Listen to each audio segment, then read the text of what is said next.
Católica del Ecuador, magíster en Gobierno de la Ciudad y candidata a doctor en Políticas Públicas por la Facultad Latinoamericana de Ciencias Sociales de sede Ecuador.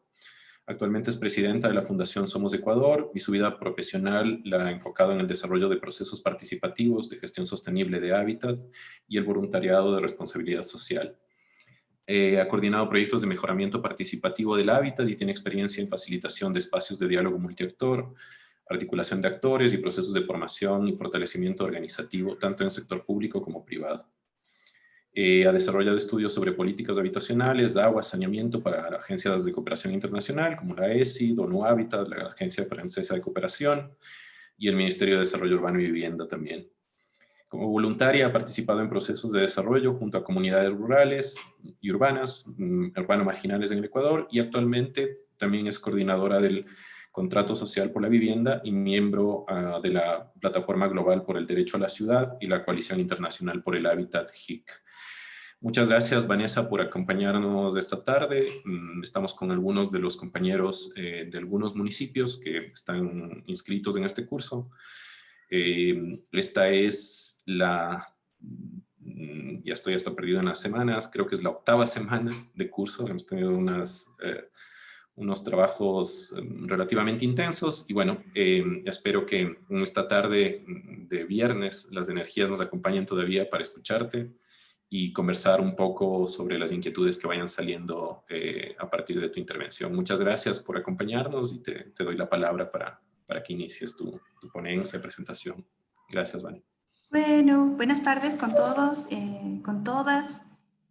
Creo que es un gusto compartir con ustedes esta sesión. Y entonces, como el tema es participación, vamos a empezar igual con un ejercicio pequeño de participación virtual, ¿no? No sé si están familiarizados con el Menti, pero igual yo les voy a compartir mi pantalla para que lo podamos hacer fácilmente. Ya les voy a compartir cómo hacerlo. Ahí ven mi pantalla, ¿no? Entonces, entran a cualquier navegador, Explorer, al que ustedes tengan, Google, al que ustedes tengan y ponen así menti.com. Y le lleva aquí a esta pantalla. Entonces, les voy a dar un número que es el que vamos a ingresar. Es el 50 95 82 4. ¿Ya? Y con esto, ustedes ponen aquí Submit y van a entrar a esta encuesta que yo les propongo. Entonces, yo ahora voy a compartir, solo quería asegurarme, no sé si todos están claros cómo entrar, si han participado en esto, si alguien tiene una duda, me dice con toda la confianza. Vane, quizás si es que repites el número para poderlo anotar. Claro que sí. A ver, el número, si quieren les pongo en el chat también, ¿ya? Exactamente, mejor. Ya, entonces, bueno, dejo de compartir y ahora les pongo aquí en el chat el número con el que ustedes puedan ingresar. Es el 50 95 82 4. ¿Cómo vamos? ¿Ingresaron? ¿Me quieren comentar? Sí, ya, perfecto. Delia dice que sí. Les voy a comenzar a compartir la... Si alguien no ha podido, dígame por favor y volvemos a revisarlo, ¿ya? Sé que Delia sí lo hizo. ¿Alguien más? ¿No quiere? Y...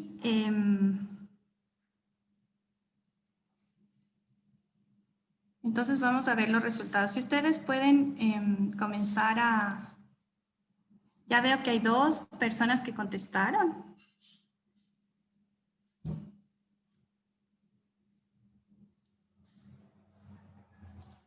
Voy a comenzar a compartir los resultados, ¿ya? Miren, ahí tenemos. Cada que ustedes vayan respondiendo, vamos a tener los resultados. Entonces ya contestó, está una mujer, 2 hombres, 3 hombres. Eso, y aquí van apareciendo las personas que van contestando nuestra pregunta. ¿Cómo estamos? Estamos una mujer, 4 hombres. 5 personas han respondido. ¿Será que esperamos que los otros compañeros también puedan conectarse? Eso, ya tenemos 6. ¿Cuántos estamos? 10, me parece. Sí, pero con nosotros también, ¿no? Entonces, pero tú es con nosotros. Son 10 con nosotros. Ya, entonces ahí ya estamos. Tal vez un hito nos falta por ahí por contestar. Ya, perfecto. Entonces, vamos a pasar. Les va a salir otra preguntita. Ya les di paso. ¿Desde qué ciudad te conectas? Y ahí ya pueden ustedes contestar para saber de dónde estamos. Eso, chévere. De La Tacunga, Tena, Quito, Al Amor.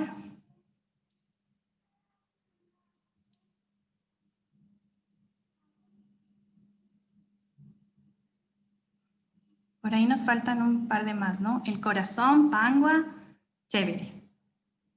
Y por ahí alguien más, ¿no? Nos está faltando. La Tacunga, El Corazón, Pangua, Tena, Quito, Al Amor, Cuenca. Muy bien. Creo que ahí estamos con nuestros participantes y les voy a dar paso a la siguiente pregunta. ¿Ha desarrollado procesos de participación? Tenemos una respuesta no.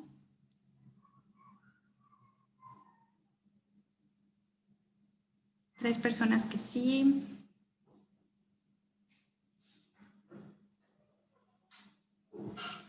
Aquí tenemos, ¿no? Tenemos unas 4 personas que sí, 2 personas que no. Y entonces ahí les doy paso a la siguiente pregunta. ¿Ha sido parte de espacios de concertación?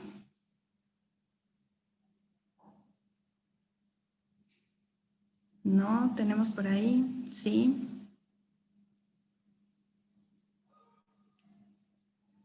Tres que sí. 4, 5. Ya muy bien, como una mayoría que sí ha participado en espacios de concertación, alguien que no. Y ahí les doy paso a la siguiente pregunta.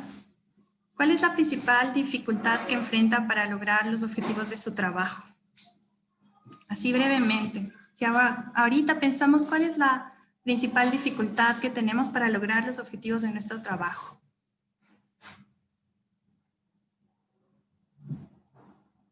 Ahí pueden escribir algo cortito, si quieren compartir.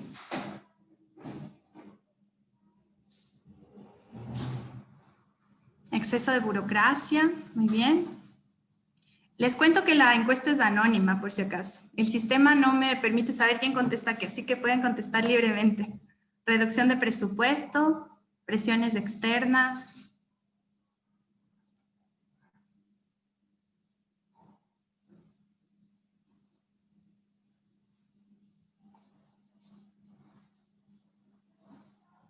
Dificultad para articularse entre departamentos. Muy bien, que quizá igual son problemáticas compartidas, ¿no? Entre muchos funcionarios. Personas que no toman en cuenta la experiencia. Muy bien, por ahí nos falta alguna respuesta más. Pero si quieren, igual damos paso a la siguiente. Más capacitación. Muy bien. Y aquí, si es posible, en una palabrita, ¿cuál considera usted que es el principal efecto que produce la participación? Si podemos decirlo en una sola palabra.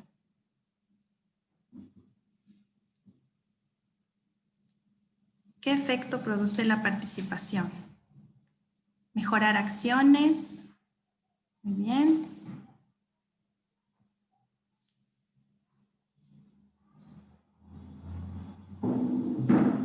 Equidad. Veo que en el chat también, tal vez alguien no se pudo conectar y igual está participando, ¿no? Ya lo voy a revisar.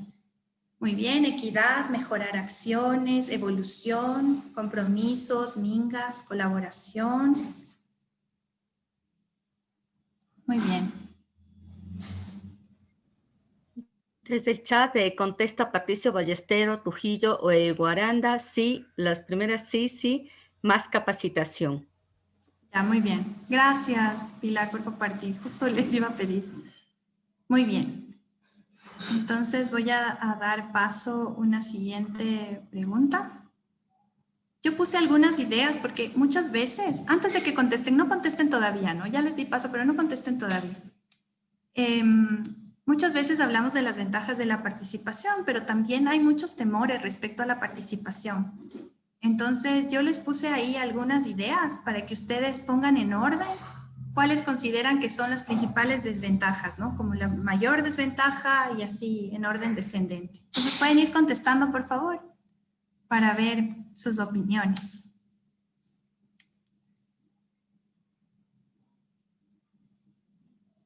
Esta pregunta es larga porque tienen que poner en orden todas, ¿no?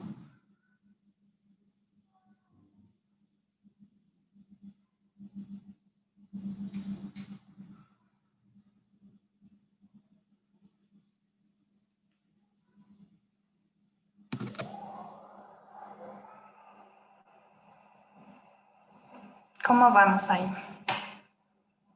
No sé, igual eso, ya vamos teniendo un primer resultado de una votación.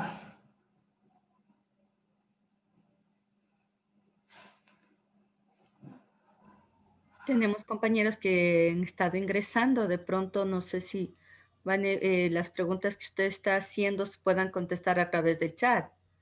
Pueden ahorita, igual no importa, la encuesta está abierta. Si ellos ingresan, van a poder seguir entrando. Si quieren, ahorita después de esta le paramos un ratito.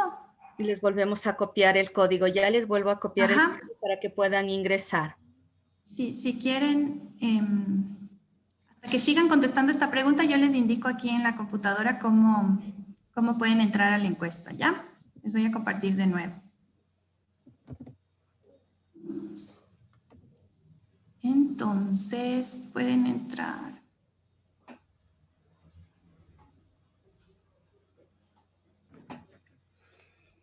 A los compañeros que se unieron recién, ustedes pueden entrar a cualquier explorador del internet y ponen menti.com.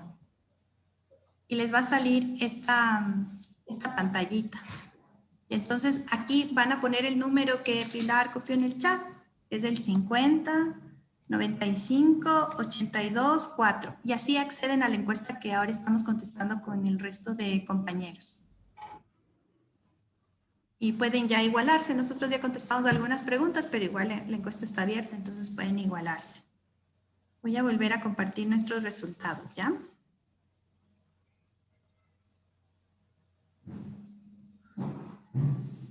Perfecto, ya tenemos resultados aquí. Voy a compartirlo. Entonces, los compañeros que ya estaban conectados con el Menti, nos ponen sale como la principal desventaja identificada de la participación es que se generan expectativas imposibles de satisfacer. La segunda, que hay una mayor conflictividad. La tercera, que hay politización de los espacios, que se da una primacía de intereses, desconocimiento de la población sobre ciertos temas técnicos, mayores costos, más tiempo para lograr objetivos. Estos ha sido así como, yo les puse incluso estas desventajas, ¿no? Para ver cuáles ustedes consideraban que eran las mayores y quiero comentar sobre algunas de ellas. De hecho, en mi experiencia en procesos de participación, cuando hablamos con la gente sobre cómo promover espacios de participación, surgen muchas dudas y creo que es natural. Pero creo que estas dudas tienen que ver mucho más en cómo se desarrollan los procesos de participación, más que en la participación en sí misma. Entonces, esto de la generación de expectativas, de hecho, ahí tenemos más votos, ¿no? Pero de hecho, esto de la generación de expectativas es real. Si no llevamos un adecuado proceso de participación, puede suceder. Es necesario informar adecuadamente a la gente. Pero en términos generales, y les puedo decir de la experiencia, en los procesos de participación no es que se llegan a soluciones inapropiadas o que no estén acordes con la realidad, sobre todo cuando hay una adecuada información en todo el proceso. Por ejemplo, nosotros hemos desarrollado procesos de diseño participativo y una de las dudas que tenían los técnicos respecto a desarrollar procesos así en vivienda de interés social era que ¿para qué hacemos el diseño participativo si finalmente el monto que se cuenta para la vivienda es muy pequeño? Entonces, se crean demasiadas expectativas, la gente siempre va a esperar algo mejor y cosas así. Sin embargo, en los procesos de participación nos damos cuenta que las cosas planteadas por la gente no son irracionales. Y sí que se ponen condiciones, bajo las condiciones sobre las cuales se toman decisiones, más bien creo que vale la pena esto de que 2 cabezas piensan mejor que una y si son 10 o 20 piensan aún mejor. Lo que sí es necesario es generar mecanismos adecuados de diálogo, ¿no? Y entonces con este ejemplo de la vivienda, por ejemplo, si poníamos claridad sobre el presupuesto que existe, que uno tiene limitaciones en el presupuesto, pero con ese pequeño presupuesto como en la casa, ¿qué podemos lograr? Y así con pequeños cambios habían procesos de participación que sí podían generar mejores condiciones de vida, ¿no? Este tema de los espacios, de la politización de los espacios también es cierto. Y ya les voy a comentar en algunas experiencias que vamos a revisar ahora, ¿no? Entonces, para no alargarnos mucho con esto, en general, quiero decirles que mi idea no era plantear así como que la participación sea ni fácil, ni que no hayan todas estas condiciones que sí es necesario analizar. Pero sí plantear que a pesar de estas condiciones, con un adecuado proceso, la participación tiene muchos impactos positivos en la gestión. Entonces eso ya lo veremos también a lo largo de la sesión. Y sigamos con nuestra pequeña encuesta. Les voy a dar paso para una siguiente pregunta, ¿ya? ¿Cuál considera que es el principal efecto? Ah, perdonen, esta no la contesten, esta es al final. Esto ya vamos a hacerlo al final, ¿ya? Entonces aquí vamos a terminar en este momento de esta pequeña encuesta que corrimos y les voy a compartir otras cositas que les traje, ¿ya?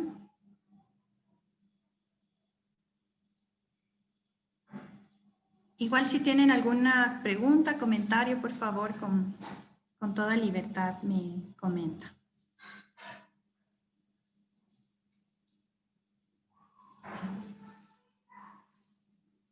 Bueno, me habían pedido que para esta sesión hablemos un poco sobre la vinculación de los actores sociales en los procesos de elaboración de planes de desarrollo y ordenamiento territorial y planes de uso y gestión de suelo. Entonces, en términos generales, eso ya se puso como presentación. Vamos a ver ahora el marco normativo en general. No nos vamos a alargar mucho en eso porque estoy segura que ustedes lo conocen. Lo vamos a revisar, sí, por si hay alguna duda. Y también algunas limitantes y potencialidades de la participación, unas experiencias de participación y algunas herramientas de participación. Entiendo que todos ustedes están en el proceso de actualización de PDOTs y esto requiere también unas instancias de participación. Entonces, como marco normativo general tenemos la Constitución del Ecuador, la Ley Orgánica de Participación y también el Código Orgánico de Organización Territorial, Autonomía y Descentralización, ¿no? La Constitución tiene algunos artículos donde señala como la participación es un derecho, entonces, por el otro lado, la obligatoriedad de que existe una formulación, ejecución, evaluación y control de las políticas públicas que garanticen la participación de la ciudadanía. Por otro lado, en el artículo 100 se plantea un proceso de participación en la elaboración de planes y políticas nacionales, locales, sectoriales, que tienen que darse entre el gobierno y la ciudadanía. Y plantea este artículo también algunos de los mecanismos de participación que existen, como son las audiencias públicas, veedurías, asambleas, cabildos populares, consejos consultivos, observatorios. Estos son los que plantea la Constitución, pero dice, y demás instancias que se promuevan desde la ciudadanía. Y también tenemos dentro del artículo 101 que aplica para los GAT, sobre todo el mecanismo de la silla vacía. Dentro de la Ley Orgánica de Participación Ciudadana también se contempla los consejos locales de planificación para la formulación de los planes de desarrollo, ¿no? Articulados a un sistema nacional de planificación, y aquí pone unas condiciones que tengan al menos un 30% de representación de la ciudadanía y que sean designados por las instancias locales de participación. Ya vamos a ver cómo esto luego se va aterrizando. Y se contempla también en otra parte del COTAD como funciones de los gobiernos autónomos descentralizados municipales, implementar un sistema de participación ciudadana y como atribuciones del alcalde o alcaldesa, dirigir la elaboración del plan cantonal, para lo cual presidirá sesiones del Consejo Cantonal de Planificación, que es la instancia que veíamos antes, y promoverá la constitución de instancias de participación ciudadana. Entonces, dentro de este proceso de actualización o formulación de los PDOT, tenemos varias fases en las cuales se considera la participación ciudadana, ¿no? El inicio del proceso, la conformación de este Consejo de Planificación Local, luego la formulación y actualización del PDOT, la validación del mismo y la aprobación y puesta en vigencia. De acuerdo a lo que indica la Secretaría Técnica Planifica Ecuador, el Consejo de Planificación Local debe surgir de un sistema de participación. Entonces tiene que el Consejo tener unos delegados nombrados en esta instancia de participación. Y lo que básicamente plantea en una de las guías es que este Consejo estará conformado por la máxima autoridad del poder local, representante legislativo, un técnico a cargo de la instancia de planificación, 3 representantes de la instancia de participación ciudadana, que vendría a ser esta de aquí, 3 funcionarios del GAF designado por la máxima autoridad y un representante del nivel de gobierno parroquial rural en el caso del Consejo Cantonal. Y entonces, lo que quería como mostrar es que básicamente en cada una de estas etapas hay momentos de participación, ¿no? Primero está en el inicio, en la conformación del sistema de participación ciudadana, a partir del cual se delegan estos miembros del Consejo de Planificación. Ya en la formulación tenemos la elaboración del PDOT por parte de este equipo técnico permanente que debe incluir las observaciones y recomendaciones del sistema de participación ciudadana. Y en la parte de validación, donde se da el conocimiento del PDOT completo por parte del Consejo de Planificación y análisis de los contenidos estratégicos. Creo que esto seguramente ustedes lo han revisado, por eso estoy pasando rápido, pero igual si hay alguna pregunta, alguna duda, lo podemos comentar. Como recomendaciones para este proceso, se plantea que es preciso contemplar actividades, responsabilidades y recursos que permitan transmitir a la población los objetivos y resultados del proceso para su participación y apropiación. Vincular la estrategia de comunicación con la participación ciudadana para generar espacios de información. Entonces, 2 ideas primero, ¿no? No podemos tener participación si no designamos recursos a estos, recursos humanos para desarrollar estos procesos de planificación, que creo que también es uno de los limitantes que muchas veces se enfrentan desde los GAF. Y sobre todo de los GAF que tienen menos recursos, que a veces tenemos una sola persona que se hace cargo de varias cosas, ¿no? Y eso dificulta estos procesos sin lugar a dudas. También la manera en cómo, otra de las estrategias, ¿no? Cómo vinculamos los procesos de comunicación con la participación. Entonces, ahora a través de los medios virtuales también se pueden aprovechar estas instancias para no solamente generar noticias, sino también sensibilización ciudadana, información clave que queremos que llegue a la ciudadanía y que podamos también tener respuestas. Y es necesario pensar en eso, cómo articulamos estos mecanismos de comunicación con la participación, ¿no? Planteándonos como estas actividades estratégicas que nos permitan generar esto. Y bueno, también por otro lado, considerar los diferentes grupos poblacionales. Eso creo que es un reto que siempre se enfrenta desde los gobiernos locales, sobre todo los grupos de atención prioritaria. Y cómo se pueden implementar mecanismos de gobierno abierto para que la información sea accesible a la ciudadanía. Esto creo que también es muy importante porque de un lado siempre tenemos que tener los 2 lados en la participación. La participación informada, formada de la ciudadanía, pero por el otro lado también la garantía desde el gobierno de acceso a la información, de transparencia. Y con eso creo que, bueno, aquí teníamos algo sobre los mecanismos de participación, pero como voy con el tiempo un poco justo, igual la presentación creo que la tienen y pueden mirar más o menos este pequeño resumen que hace el Consejo Ciudadano de Participación sobre los mecanismos. Entonces le voy a pasar. Y quería más bien compartir con ustedes algunas experiencias de participación, algunas internacionales y también una de aquí del Ecuador, ¿ya? Para que podamos comentar al final sobre esto. Entonces, bueno, les traje una de Chile, una de Brasil y la ecuatoriana. En Chile, esto nos cuenta como desde esta experiencia, por normativa, los instrumentos de planificación territorial no cuentan con espacios de participación, como sí contamos en el Ecuador, con esta obligatoriedad de que en los procesos de planificación se incluya la participación.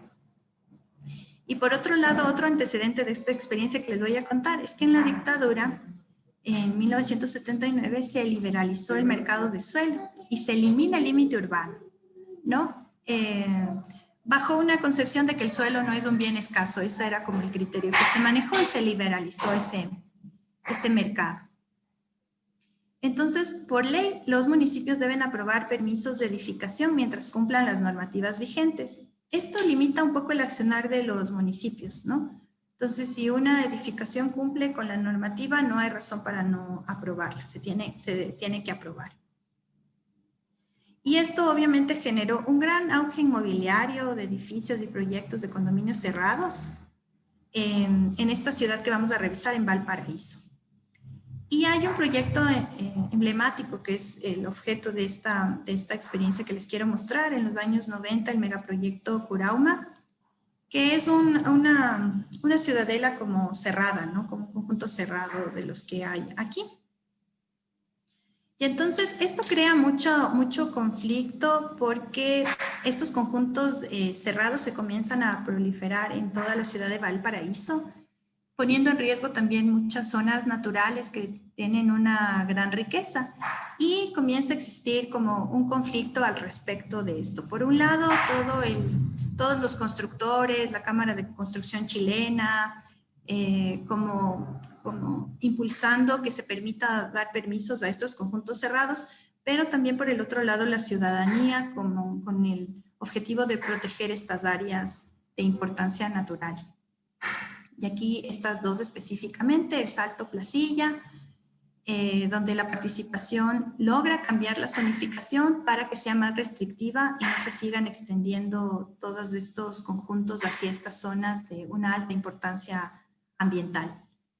Y también en el caso del tranque de luz, igual que era un lugar como propicio para estos desarrollos en términos del negocio inmobiliario, pero que ponía en riesgo también, como en términos de sostenibilidad ambiental, estos lugares, ¿no? Y aquí existe un gran conflicto porque, por un lado, había gente que quería proteger este lugar por el tema de su importancia hídrica, su importancia ambiental, pero también habían propietarios de suelo, grandes y pequeños, no solo grandes constructores, que en cambio no les interesaba porque ellos ya habían comprado ese suelo y esperaban poderle sacar un provecho a ese suelo. Finalmente, por toda este proceso de participación se logran poner ciertas restricciones al desarrollo de estos conjuntos habitacionales en estas zonas ambientalmente importantes. Entonces, en términos generales, aquí existieron aliados políticos fundamentales, algunas autoridades estuvieron de acuerdo con la ciudadanía, otros con los constructores, hubieron procesos de judicialización y sobre todo muchos intereses en conflicto. Pero finalmente se logra como proteger ciertas zonas. Mi pregunta aquí, y esta pregunta va a ser recurrente en todas las experiencias que les quiero mostrar, es ¿qué hubiera pasado con este territorio si no hubiera habido participación ciudadana? Quiero decir que es cierto que hubieron muchos intereses en conflicto, que no se lograron poner de acuerdo en muchas instancias, pero finalmente se logra proteger ciertas zonas y frenar un poco todos los desarrollos inmobiliarios que se estaban dando. Pese a que en Chile no es más bien está un poco restringido el tema de la participación, porque al no ser obligatorio, no había como una instancia que obliga a estos procesos de participación. Pero si nos preguntamos cómo hubiera sido este territorio sin participación, si no se hubiera puesto la ciudadanía como a defender estas otras formas de uso del suelo en estos lugares, ¿qué habría pasado? No sé si alguien quiere comentarme algo, si siguen por ahí. Sí, Vane, estamos escuchando atentamente y bueno, no sé si alguien quiere mencionar, pero también hay un comentario que hacía José Dávalos sobre la importancia de la corresponsabilidad. No sé si quieres que Bien. lo Sí, lea. claro, sí, sí. Claro que sí. Los procesos de planificación participativa pueden ser procesos y acuerdos entre distintos actores, teniendo en cuenta la corresponsabilidad. Muchas veces se confunde la participación con lo que son requerimientos de una población, como el acceso de servicios a zonas que no necesariamente pueden ser aptas para servicios. Puede ser que la participación esté relacionada con las corresponsabilidades de distintos actores que interactúan en un territorio. Si es el caso de vivienda social, la autoridad competente, por ejemplo, puede dotar de servicios, pero la contraparte de la población, la contraparte de la población es cuidar y ser parte de la corresponsabilidad de esos bienes, como las zonas rurales, como el cuidado de las áreas naturales. Digamos, no está relacionada a la pregunta que tú hacías, pero era un comentario que salió Sí, sí, me antes. parece súper importante. Entonces, como yo les decía, creo que es importante analizar este tema de la participación en toda su amplitud, ¿no? Yo la verdad, revisando estas experiencias y lo que quería compartir con ustedes es precisamente esto, ¿no? A pesar de todas las dificultades que existen, porque existen intereses contrapuestos, en el caso que eliminamos la participación, no es que se eliminan los conflictos se quedan ahí como escondidos y en algún momento explotan. ¿Ya? O sea, sacar la participación de la jugada no elimina los conflictos, eso no va a suceder. Lo único es que los alarga o los mantiene escondidos por algún tiempo. Más bien, si bien es cierto, en el caso de Chile, por ejemplo, vemos que esto demostró el conflicto existente, permitió al menos como sopesar estos diferentes intereses que existían, que de otra manera seguramente todo el territorio se hubiera urbanizado y se hubieran perdido zonas de una importancia ambiental súper alta y que finalmente esto, si lo miramos a largo plazo, termina afectando a toda la población. Y me parece muy pertinente este comentario de José respecto a la corresponsabilidad ciudadana, ¿no? Y creo que ahí también debemos destacar esto de cómo generamos una participación responsable y solamente se puede dar a través de esto que ya les decía. Una participación efectiva necesita ser informada, formada y también articulada. Entonces, esto ya lo vamos a ver a lo largo de toda la exposición. Vale, hay dos comentarios que creo que también están relacionados a esta pregunta que has planteado. De una vez te lo leo y así vamos de una vez conversando Sí, sobre claro, esto. sí, Cuando adelante. coincide la campaña política, comenta G. Tapia, en procesos de participación se desnaturalizan los contenidos y las propuestas, ¿no? Ahí hay un elemento que plantea como problemático. Y Víctor Alulima comenta en relación a la pregunta que planteas, creo que de no existir participación ciudadana, solo se tomaría en cuenta los intereses personales de las empresas constructoras. Entiendo que está relacionado a lo que tú... Sí, muy bien, muchas gracias. Creo que estos elementos también son claves. Yo también creo lo mismo. Creo que si no hay participación, solo se tomarían en cuenta ciertos intereses. En este caso de Chile eran los constructores, pero vamos a encontrar en el territorio, y ustedes lo saben, diferentes intereses, ¿no? Que pueden estar relacionados con la extracción de recursos de diferente índole. Sobre todo eso, creo, que siempre vamos a encontrar estos intereses contrapuestos, pero que siempre si miramos desde un enfoque de derechos humanos, si miramos desde un enfoque de sostenibilidad, podemos llegar a lo mismo. Porque como les decía, que la urbanización se hubiera expandido por todas estas zonas de importancia hídrica, les iba a afectar a todos los que viven ahí. Eso solamente para tomarlo en cuenta. Entonces, voy a avanzar porque si no, ya. Este es otro caso, ¿no? Este voy a pasar más rapidito. Si no, no vamos a alcanzar a ver también el ecuatoriano. Entonces, esta es de la Isla de la Miel, Ilha do Mel en portugués, en Brasil. Esta es una isla paradisíaca, diría yo, que tiene unos sectores que están ocupados, pero también otros sectores que son de protección natural. Entonces, donde se supone que no debería haber ningún tipo de explotación. Y durante la década de los 80 y los 90, esta isla recibe una gran cantidad de migrantes al punto que entre el 93 y el 2004 se incrementan las posadas, o sea, los hoteles en más del 280% y los restaurantes en más del 200%. Entonces, esto evidentemente iba a tener un impacto ambiental y se genera otra vez, esto es fuente de conflicto otra vez en el territorio, ¿no? Porque por un lado están quienes quieren que se impulse mucho más el turismo porque esto genera reactivación económica, ¿no? Todas estas cosas que lo vemos en el territorio y de las cuales se hablan, pero por el otro lado también gente que le apuntaba más a que sí debía de tener ciertos límites de esta explotación turística en este caso, porque finalmente si la isla dejaba de ser lo paradisíaca que es, igual iba a afectar también a la economía, porque los turistas van a un lugar así también por todo el patrimonio natural, no también, sino por el patrimonio natural que conserva la isla. Entonces, diríamos, todos estos criterios, no vamos a desvalorizar ninguno de estos, entran en conflicto en el territorio. Y eso es permanentemente, siempre entran en conflicto. Y lo que sucede aquí es que, diferente al caso de Chile, en Brasil sí cuentan con instancias institucionalizadas de participación. Y entonces ellos tienen un consejo gestor que contempla la participación precisamente de la sociedad civil para tratar estos temas. ¿Y qué sucede dentro de ese consejo gestor, no?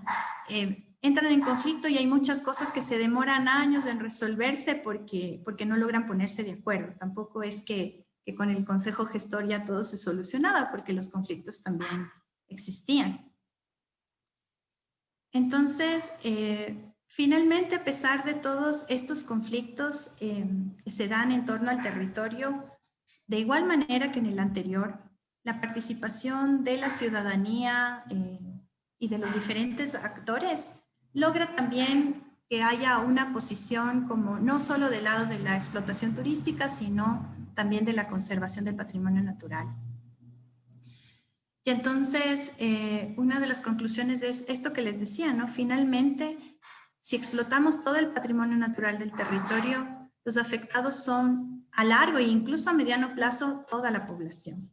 Entonces, a veces estas visiones inmediatistas que tienen mucho poder de incidencia en los procesos de planificación, es necesario que tengan una contraparte.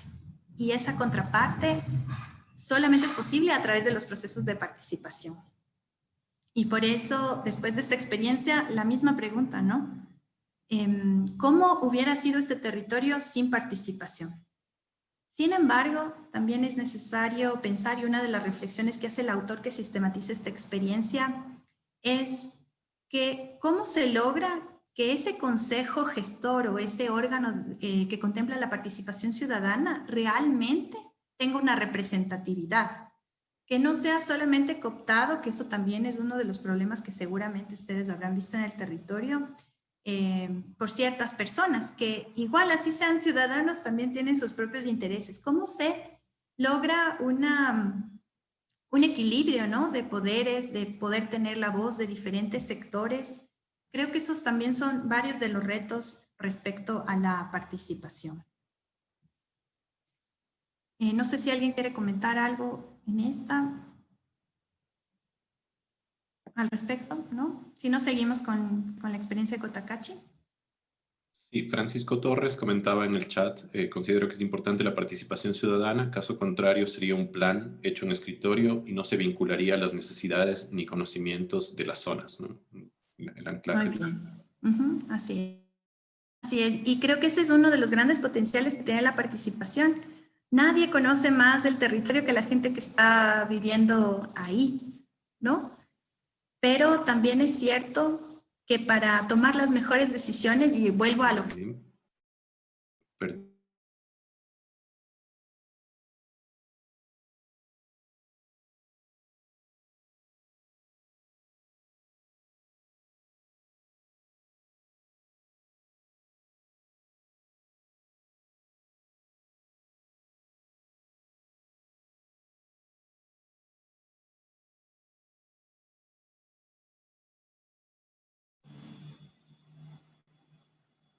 Yo me desconecté.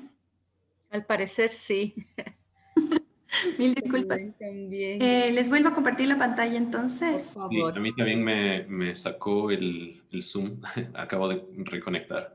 Sí, Ay, así. ya. Ya Yo está. pienso que también me sacaron. No, no, nadie les ha sacado, por favor. Con tan buena presentación y todos estamos enganchados, imposible, y nos quedamos en suspenso. Ah, ya, qué bueno, me alegro. Sí, Muy bien, bien. Mauricio, siga, por favor. Entonces, pasando ya a la experiencia ecuatoriana, igual para no quedarnos con el tiempo que teníamos previsto. Cotacachi, como ustedes saben, es una de las experiencias emblemáticas de participación a nivel de gobiernos locales en el Ecuador.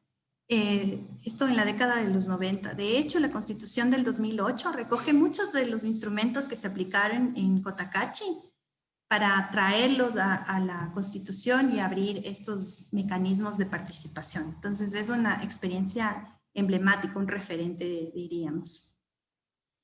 Al respecto, quiero contarles que además la fortaleza de la Asamblea de Cotacachi logró incluso implementar ciertos programas con el apoyo de la ciudadanía, como el Yo Sí Puedo. No sé si ustedes han escuchado esto, que también se replicó en algunos lugares, promovido por el Consejo Intersectorial de Educación, con el que el cantón redujo sus índices de analfabetismo de 22.3% a 3.4%.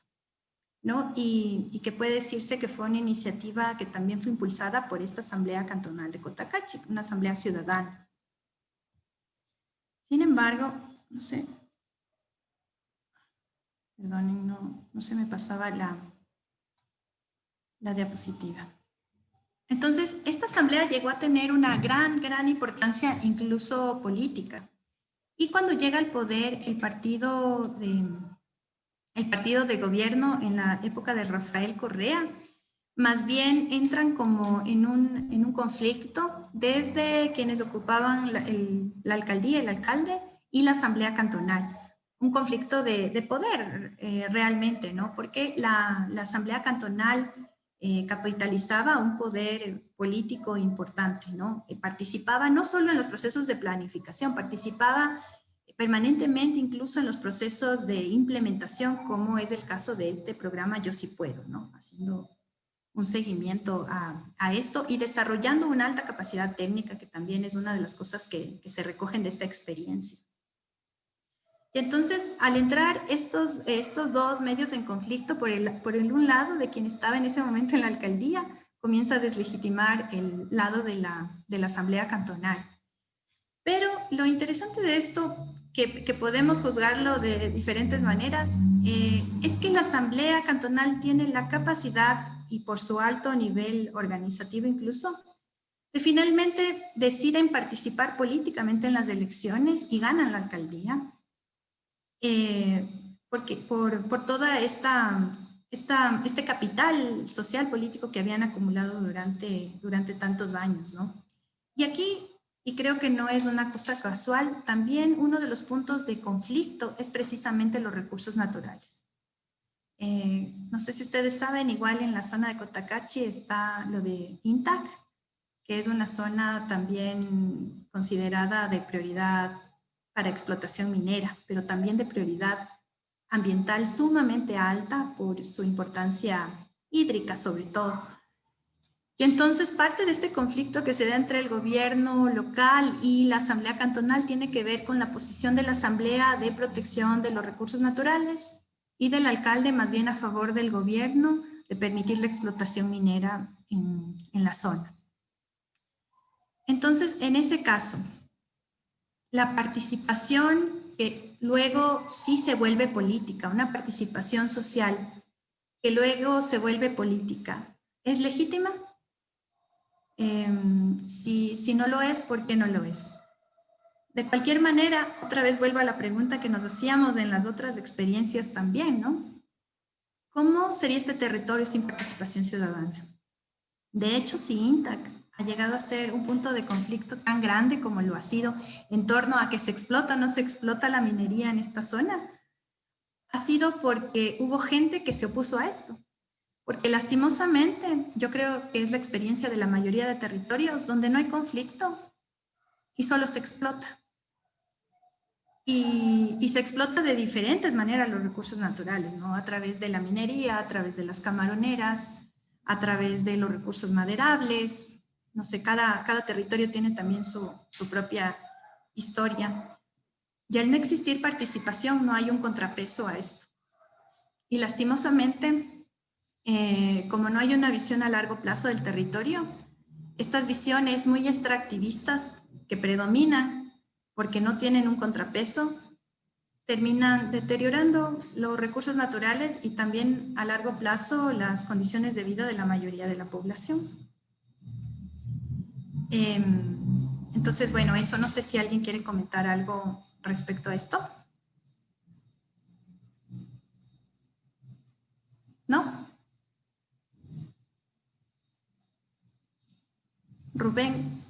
Sí, estoy aquí, pero no hay comentarios en el No, chat. no hay comentarios ya, chévere. Perdóneme, creo que No te preocupes. salí de la presentación. Sí, estábamos viendo los Bar Cardigan. Disculpen. Sí les quería mostrar un videíto, pero ahí ya no estoy compartiendo, ¿verdad? No, ahora te vemos a ti. Está tu video nada más, pero no vemos la ¿El pantalla. video sí están viendo? No. No, El video no. que les mostré no lo están viendo. Espérenme un ratito ya. Todavía. Tengo algún problema técnico. A ver. Ya, voy a volver a compartir mi pantalla, disculpe.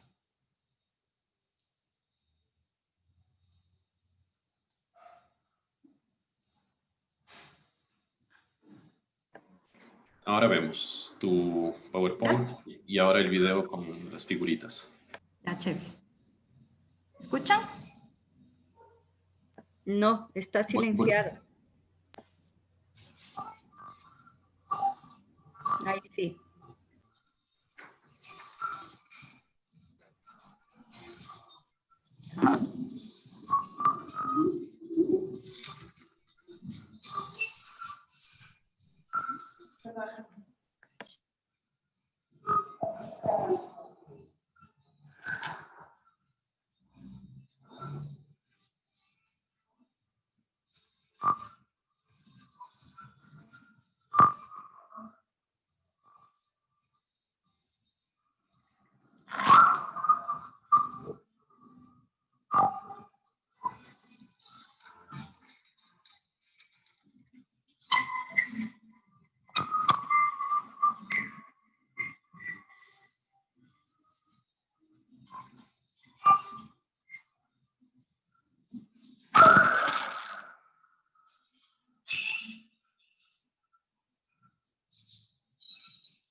Muy bien. ¿Alguien quiere opinar algo sobre este video? ¿Con qué lo relacionó?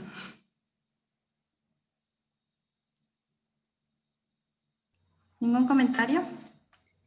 Indicarles que pueden habilitar el micrófono también para que puedan hablar, no están muteados por si acaso, si es que los participantes gustan hablar.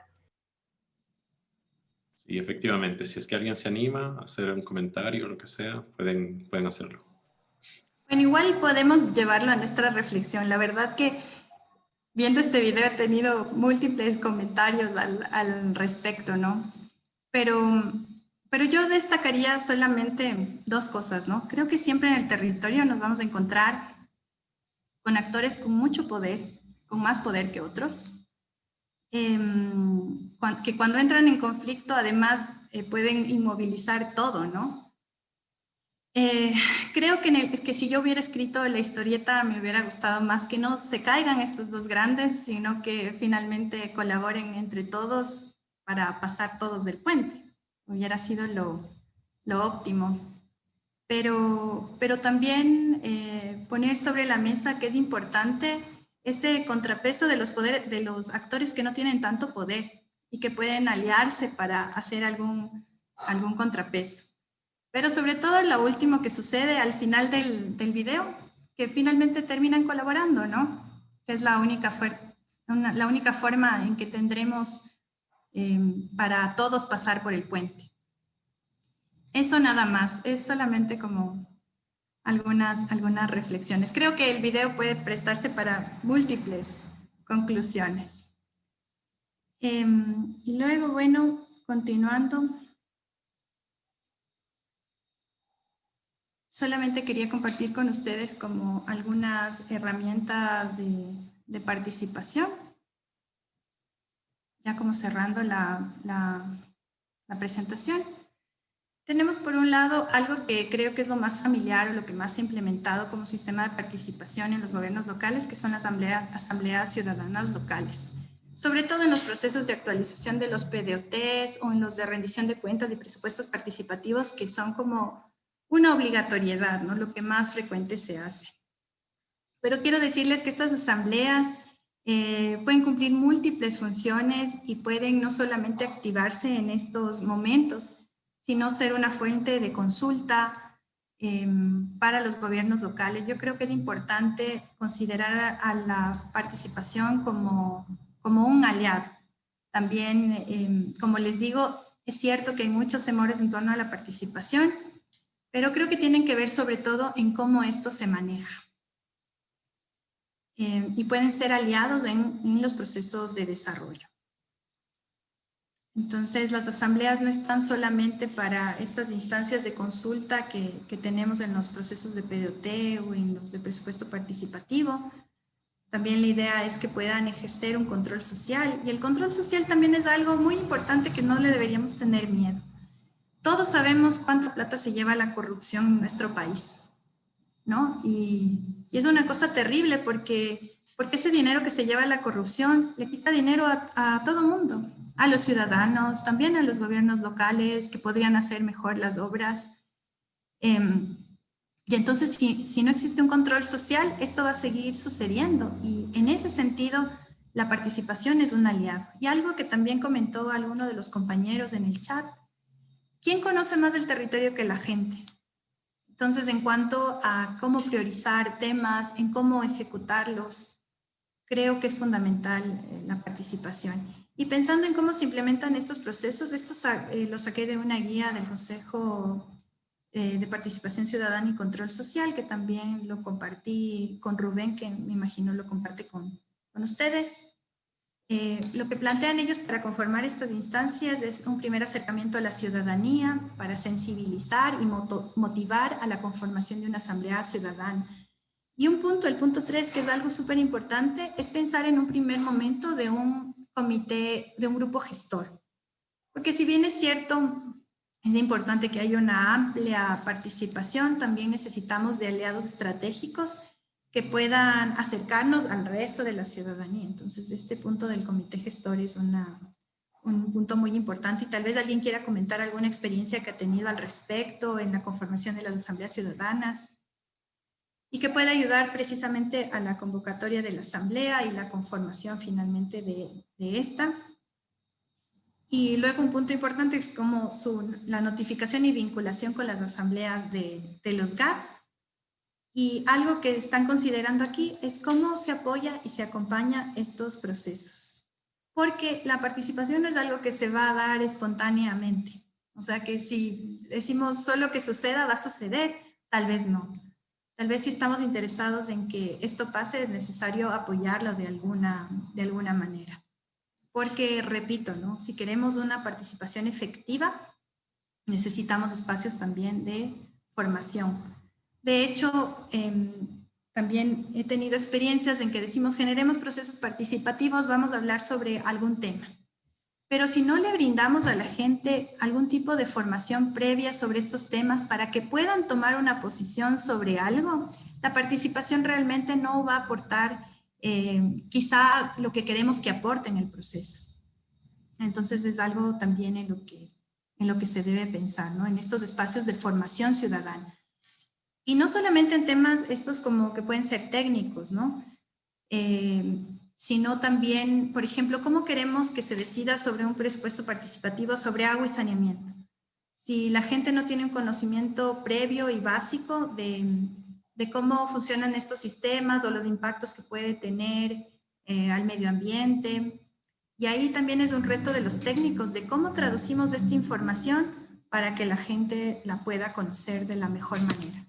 Porque si no, una participación sin información no es una participación real. Entonces es eso también uno de los retos que tenemos. Y por el otro lado, ¿cómo generamos procesos reales de diálogo sin formación? Porque también es necesario formarnos en mecanismos adecuados de diálogo. La gente en este país necesita aprender a dialogar, necesita aprender a manejar conflictos. Creo que todo lo que pasó en octubre el año pasado fue una muestra de una imposibilidad de generar espacios de diálogo.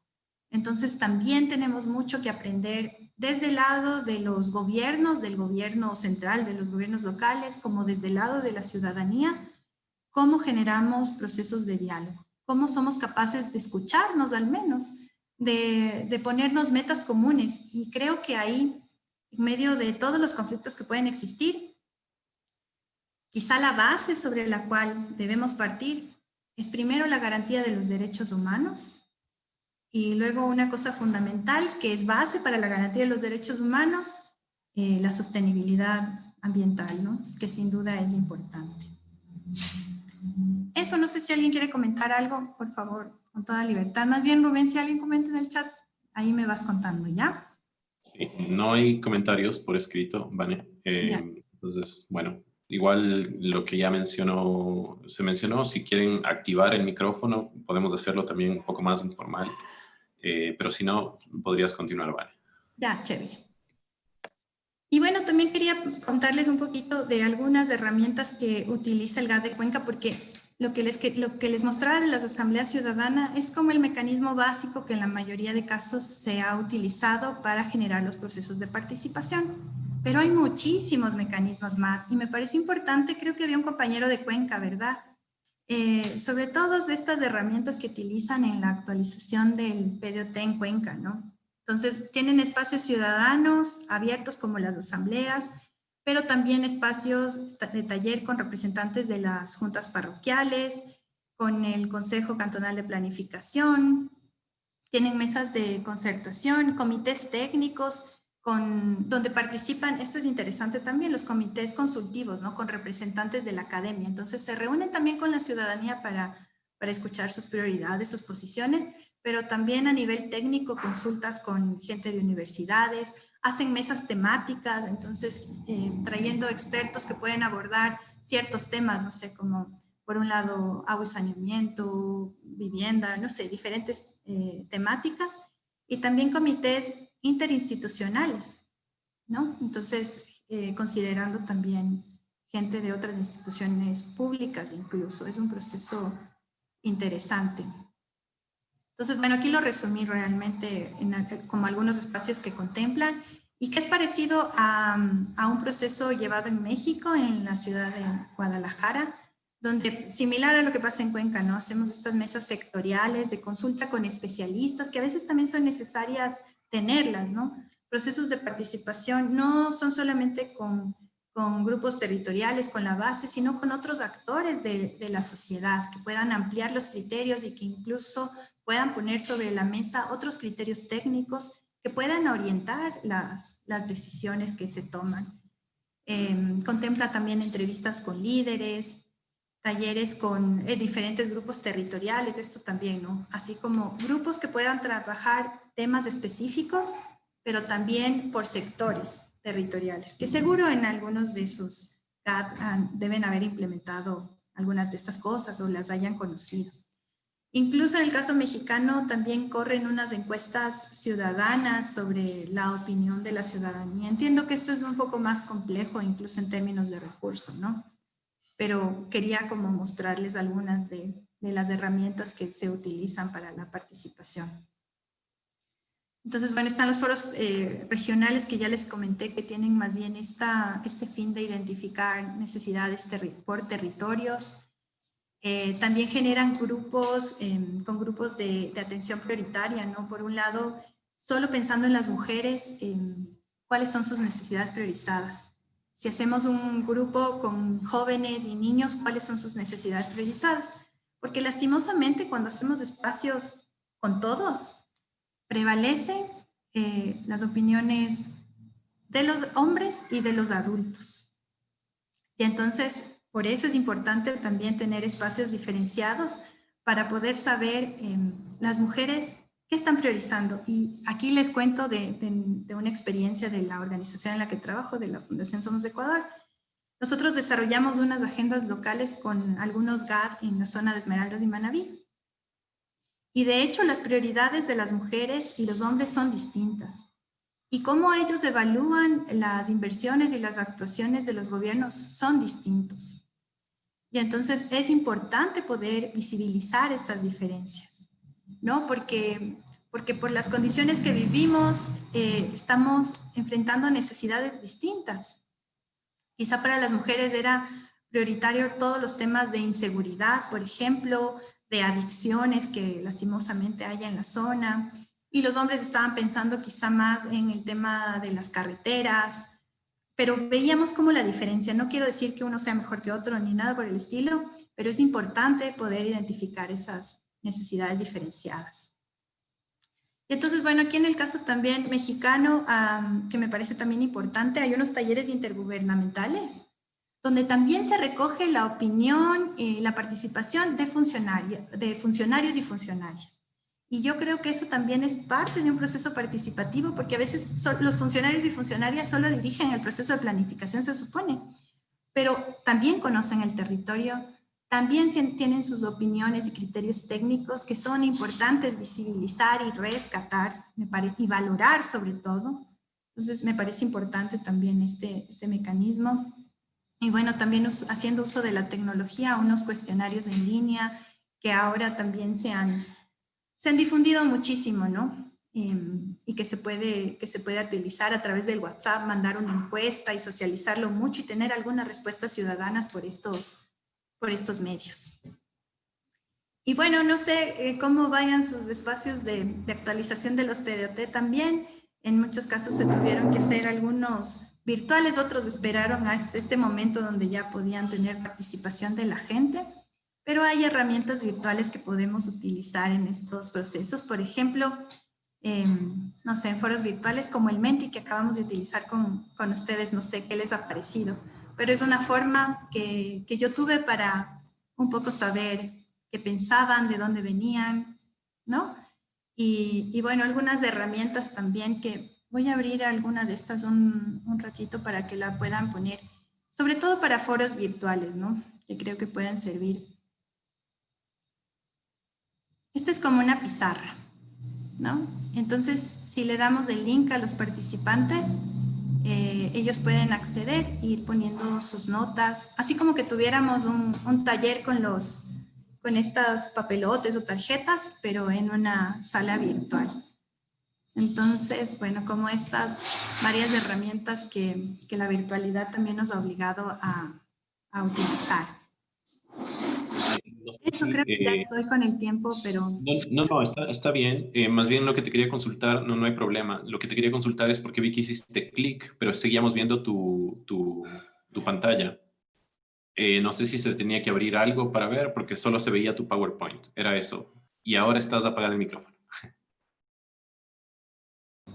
Perdón, pensé que lo vieron. Ahora sí lo ven. Ahora se ve, ahora se ve. Sí, Ah, pensé que sí lo vieron. Entonces, este es como un papelote, podría ser, ¿no? Pero para metodologías virtuales, donde podemos pedirle a cada participante, si nosotros le compartimos el link, como les decía, va a entrar aquí y puede entonces poner su tarjetita y escribirla y bueno, seguir aportando en esta especie de pantalla. No, eso nada más como quería compartir con ustedes y quiero ya terminar por si hay algún comentario o alguna pregunta y no me quería perder como para el cierre también poder compartir con ustedes, terminar la encuesta Menti, si les parece. de acuerdo. Ahora no están viendo nada, ¿no? No, ahora estamos contigo. Ya. Y ahora Y con esto estamos. terminamos. Tengo solo 2 preguntas más, ¿ya? Entonces es una pregunta parecida a la que empezamos. ¿Cuál considera usted que es el principal efecto que produce la participación? Si pueden ayudarnos con las respuestas y le tienen el mente abierto.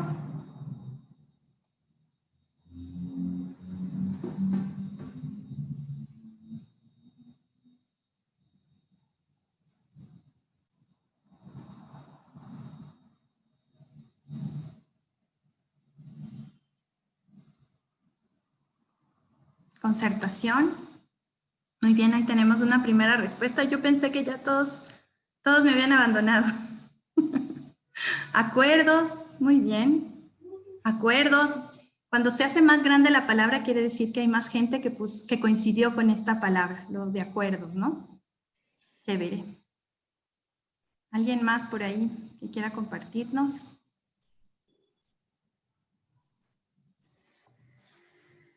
Ya estamos terminando. Tal vez ya están todos cansados.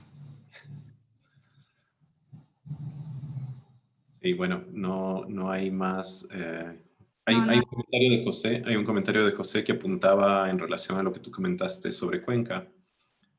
Comenta que sí, efectivamente en Cuenca se realizan mesas de concertación con distintos actores sobre el tema de asambleas. Hay aspectos que se confunden con el tema político de años pasados o planes de gobierno que no necesariamente responden a una realidad.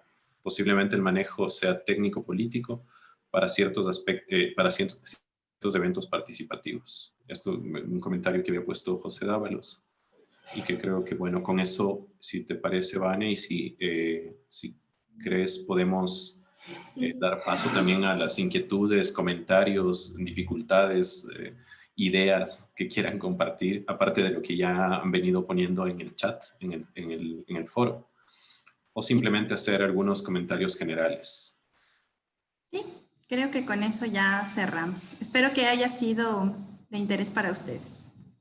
Gracias, Vane, por la presentación. Y bueno, yo mientras vamos viendo si es que salen algunos comentarios adicionales, lo que quería comentar es en relación a esto que tú has planteado, que efectivamente dentro del proceso que hemos ido viendo en el curso, uno de los casos que analizamos más desde la perspectiva técnica de elaboración del plan de uso y gestión de suelo, que es el que, digamos, convoca este curso, habíamos visto ya algunas líneas de cómo se han activado los procesos y efectivamente creo que con lo que tú has apuntado ahora, hay varios mecanismos que se han activado y creo que los resultados de lo que hemos visto, tanto a nivel de la elaboración del plan de uso y gestión de suelo, en el caso de Cuenca, como este miércoles que estuvimos revisando algunos instrumentos ya específicos, nos permite, digamos, responder de alguna forma también a lo que tú planteabas en varias de tus preguntas. Creo que se enriquece absolutamente los procesos y los instrumentos en general, los resultados que hemos visto en términos de planificación, de acuerdos y de resultados, bueno, efectivamente quizá no todavía concretos en implementación, pero sí en la estructuración del plan de Cuenca. Se nota que, digamos, ha sido enriquecido por amplio debate a nivel territorial. Entonces, creo que hay unos elementos que, si bien es cierto, como tú apuntabas, pueden complejizar quizá, o como poníamos en las respuestas, pueden dilatar tiempos, pueden verse envueltos en problemas de politización en algunos casos o distorsiones de intereses. Definitivamente creo que la perspectiva de participación es necesaria en el marco de estos procesos que están llevando adelante los municipios. Entonces, Muchas gracias por lo que has planteado, por esta perspectiva amplia, tanto desde la parte normativa como las referencias internacionales que creo que también nos dan una idea de la potencia que puede tener la participación, y que en algunos otros de los foros también salía cómo hacer frente inclusive a ciertos conflictos que puede haber a nivel local con acciones que vienen desde el gobierno central. Y creo que ahí lo que tú has planteado en el caso de Otavalo, de Cotacachi, perdón, es central, ¿no? Algo también mencionaban los compañeros de Cuenca, ahora mismo están en un proceso en el cual, anclados básicamente a procesos de articulación de actores, de intereses por la defensa de los recursos naturales, los mecanismos de participación pueden dar más fuerza a los gobiernos locales para apuntalar esos niveles de desarrollo o objetivos de desarrollo que tienen. No sé si hay comentarios generales, siéntanse en libertad de decir lo que sea, si es que les parece que los procesos de planificación efectivamente, más allá de la teoría, pueden ser complicados desarrollar. Igual, bienvenidos todos los aportes, comentarios, sugerencias en relación a lo que planteaba Vanessa, en relación a lo que hemos venido viendo en el curso en general y quizá enlazando algunos elementos. No hay intervenciones, más allá de lo que se ha comentado. Israel menciona en el chat: es necesario construir ciudadanía en la población y en las organizaciones políticas para entender de qué se trata la planificación, que se planifica para el bien común y que la participación ciudadana debe apuntalar las decisiones de los instrumentos de planificación a nivel local. Efectivamente, no sé, igual si quieres comentar, Vane, sobre lo que menciona Israel, pero creo que por ahí va. En términos generales, creo que todos los comentarios que han hecho estamos de acuerdo, ¿no? Sabemos que hay muchos retos respecto a la participación. No es algo fácil, no es que de por sí la participación es algo bueno, por eso es que he destacado tanto esto de cómo logramos una participación ciudadana efectiva. Ya entonces, eso no se va a dar de manera natural, debe de ser impulsada. Y ese impulso tiene que ver con esto que voy a volver a repetir, porque dicen que cuando uno repite algo 47 veces ya se graba. Entonces, les he dicho 5, me quedan como 42 por decir. Pero es el tema de la información, de la formación y la articulación. Es necesario una participación formada también, es necesario. Y creo que es totalmente de acuerdo con el comentario de Ahora, una cosa que quiero, igual retomando esto último que ha planteado Israel y que tú también has apuntado varias veces, es algo que de alguna forma he comentado y es algo que me inquieta profundamente en estos procesos de planificación que están llevando y que está relacionado un poco a lo que a nivel con la gente de la asociación de municipalidades y algunas veces también con personas del municipio se ha planteado en la utilidad o no de los instrumentos de planificación, la utilidad del PDOT, la utilidad del PUCS para la gestión cotidiana de la institución, pero sobre todo para generar transformaciones sustantivas, significativas en los territorios. Y creo que parte de la ineficacia que han tenido los instrumentos de planificación hasta la actualidad, salvo excepciones, quizá están relacionadas justamente a que no han sido instrumentos que han permitido aglutinar voluntades en el amplio sentido, y que eso se da únicamente bajo mecanismos de participación. Es decir, si los planes no son considerados instrumentos a partir de los cuales se llegan a acuerdos colectivos, acuerdos entre la ciudadanía, el sector público, el sector empresarial, el sector tecnológico o académico, de ninguna manera el instrumento va a orientar ningún proceso de transformación de nada. Entonces, creo que la apuesta que hay que hacerla en este nuevo proceso de actualización, y que yo sé que por ahí comentaba uno de los compañeros, la ciudadanía ya dice, bueno, otro plan que se va a hacer. Quizá el reto principal, más allá de las dificultades técnicas que seguramente hay a nivel institucional, de las dificultades institucionales, lo que mencionaban ahí también, las dificultades que puede haber de recortes de personal y demás, quizá el principal reto, como digo, es hacer que los procesos de planificación participativa sean realmente en la línea de lo que tú has planteado, informados, formados y que tengan capacidad de incidencia real sobre las transformaciones que se dan en los territorios. Y esto último, solo con un apunte adicional que lo hemos discutido digamos, en algunos espacios en algunos espacios que hemos tenido de conversación con los otros expositores y que lo hemos ido viendo también en el curso, es que en el caso del instrumento Plan de Uso y Gestión de Suelo, que es un poco distinto en términos jurídicos, digamos, que el Plan de Desarrollo y Ordenamiento Territorial, este plan, este instrumento que es regulatorio y que en principio, según lo que establece la normativa, tiene poder, tiene jerarquía de ley local, es decir, tienen que cumplir todos los actores territoriales, pues adquiere mayor relevancia todavía el que la ciudadanía esté informada, entienda de lo que va la cosa, para que pueda tener visos de cumplimiento, ¿no? Porque si no, nuevamente quedará, al igual que los planes de desarrollo y ordenamiento territorial, en elementos que no necesariamente orientan ni la gestión pública, menos aún el accionar de los actores territoriales.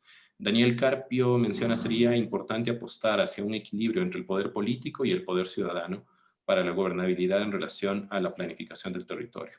Sí, efectivamente, Daniel, creo que ese es el reto que tenemos.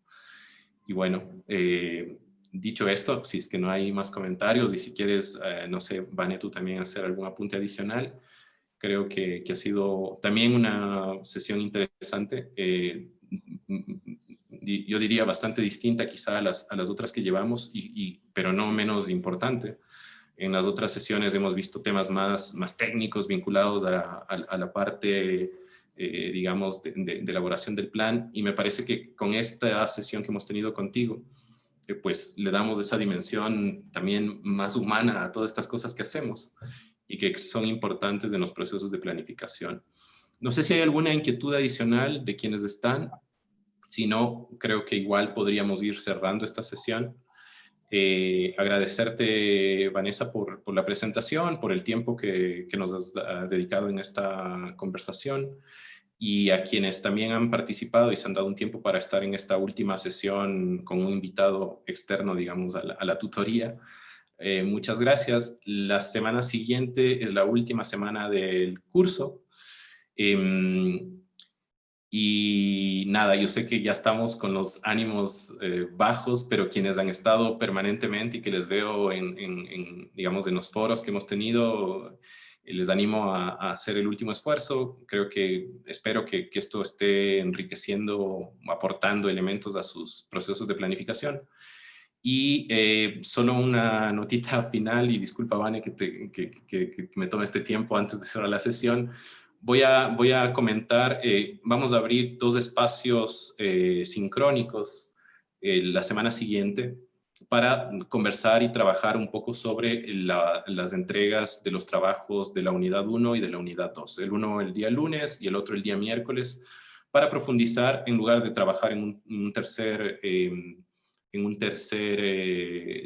trabajo, digamos, de la unidad, profundizar en los 2 que hemos trabajado. Entonces les invito a eso, y voy a ponerlo esto por el foro, por el chat, y continuamos en contacto con quienes todavía están por ahí. Gracias, Vane. Solo quiero agradecerles muchísimo por la atención, sobre todo por ser viernes y la tarde. Así que muchísimas gracias.